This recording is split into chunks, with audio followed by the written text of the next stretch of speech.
बहुत दूर पहाड़ों और झीलों के दरमियान एक खूबसूरत सा महल था। उस महल में एक रईस राजकुमार रहता था जिसका नाम था राजकुमार ओजान, और उसकी बीवी मारजान अपनी खूबसूरत बेटी मलीसा के साथ रहते थे। ये सच में एक खुश घराना था। फिर एक दिन राजकुमारी मारजान बहुत ज्यादा बीमार हो गई और कुछ दिन बाद राजकुमारी मारजान चल बसी। कुछ साल गुजर गए और राजकुमार ओजान ने दूसरी शादी कर ली, राजकुमारी सूजन से। सूजन बिल्कुल भी राजकुमारी मारजान की तरह रहमदिल और प्यारी नहीं थी, बल्कि सूजन बहुत बुरी थी। वो जब भी राजकुमारी मलीसा को देखती थी, उसके दिल में एक जलन उभर पड़ती थी और अपने आप से कहने लगती, ये मेरी बेटी नहीं है, मैं इससे प्यार नहीं कर सकती। माँ, देखिए, उस्ताद जी ने मुझे क्या बताया। महारानी जी, आपकी बेटी बहुत काबिल है, आपको इस पर फख्र करना चाहिए। उफ़, ये मेरी बेटी नहीं है। माँ, मैंने एक कहानी लिखी है, क्या मैं आपको पढ़कर सुनाऊं? ओह, मुझे तंग मत करो मलीसा, मेरे पास तुम्हारी बकवास कहानी सुनने के लिए वक्त नहीं है, चली जाओ यहाँ से। मेरी प्यारी राजकुमारी, क्या तुम्हें बुरा नहीं लगता जब वो तुमसे इस तरह बात करती है?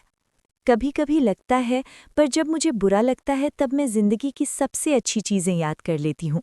आपको पता है, माँ सही कहती थीं, प्यार, इज्जत और पिछला वक्त जिंदगी की सब परेशानी हल करने में मदद करता है। मलीसा हर वक्त अपनी सूजन माँ की खिदमत करती थी और कभी भी मुंह नहीं बनाती थी। इसी तरह मलीसा बड़ी होती गई। मलीसा अपनी पढ़ाई में बहुत मेहनत करती थी और तलवार चलाने में भी माहिर हो गई थी और एक योद्धा की तरह तीर भी चला सकती थी। लेकिन दो चीज़ें जो मलीसा को सबसे ज़्यादा पसंद थीं, वो था एक संगीत और शायरी। मलीसा इसमें काफ़ी माहिर थी। महाराज, हमने अपनी जिंदगी में कभी इतना अच्छा संगीत नहीं सुना। ये तो बहुत कमाल का है मलीसा। मुझे तुम पर फख्र है मेरी बेटी, तुम तो इस सल्तनत की सच्ची वारिस हो। ये सुनकर सूजन और जलने लगती है। सूजन पूरी कोशिश करती है कि किसी तरह राजकुमार को मलीसा के खिलाफ कर दो। सूजन मुलाजमा को राजकुमार से झूठ बोलने का कहती है। देखो, हमारी बेटी ने आज क्या करा। ओह, वो मुझ पर गुस्सा हो गई थी क्योंकि उसके नहाने का पानी गर्म नहीं था, तो उसने वो पानी मेरे ऊपर फेंक दिया। बहुत अच्छी कोशिश थी सीजन, पर मुझे पता है मेरी मलीसा इस तरह का काम नहीं कर सकती। आज मैं संगीत गुनगुना रही थी तो मलीसा ने मेरा मजाक बनाया। मजाक नहीं बनाया मेरी प्यारी, मुझे यकीन है उसने सुर को सुधारने की कोशिश की होगी जो तुम गुनगुना रही थीं। कभी भी सूजन ने जो कहा वो राजकुमार ओजान को यकीन नहीं हुआ और ना कभी राजकुमार ओजान ने मलीसा पर गुस्सा किया। सूजन की नफरत बढ़ती जा रही थी। उसने एक दिन फैसला किया कि वो अब बर्दाश्त नहीं कर सकती। एक दिन मैं सल्तनत के काम से बाहर जा रहा हूँ, मुझे वापस आने में कुछ हफ्ते लग जाएंगे। मुझे यकीन है तुम दोनों राजमहल की हिफाजत करोगी। अलविदा। अपना ध्यान रखना पापा। अलविदा मेरे प्यारे। सूजन को मौका मिला इस दौरान जब राजकुमार ओजान बाहर था। उसने अपने मुलाजिम बुलुत को बुलाया। बुलुत, मलीसा को दूर जंगल में लेकर जाओ। महारानी जी, वो जंगल सबसे खतरनाक जाना जाता है।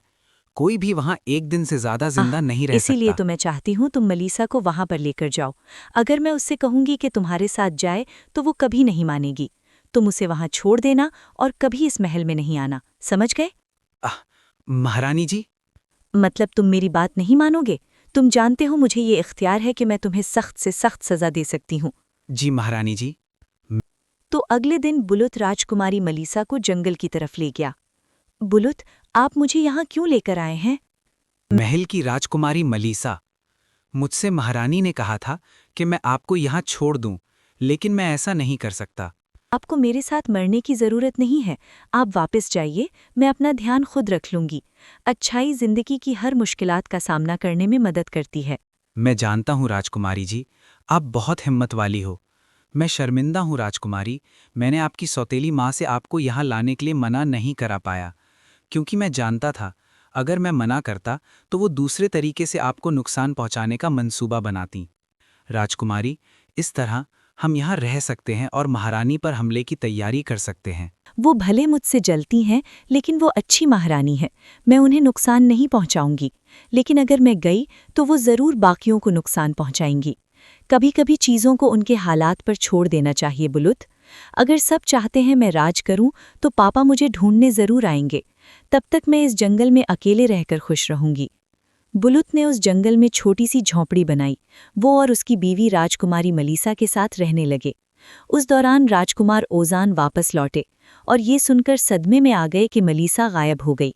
उसने पूरे राज में ढूंढा, लेकिन उसे कोई निशान न मिला। कुछ महीने गुजर गए। एक दिन, हमें माफ करना महाराज, हमने पूरे शहर में ढूंढ लिया और आसपास के सब राजाओं ने भी पूरी कोशिश की, लेकिन हमें राजकुमारी मलीसा की कोई खबर नहीं मिली। मैं हार नहीं मानूंगा। मेरी बेटी को जंगल बहुत पसंद था।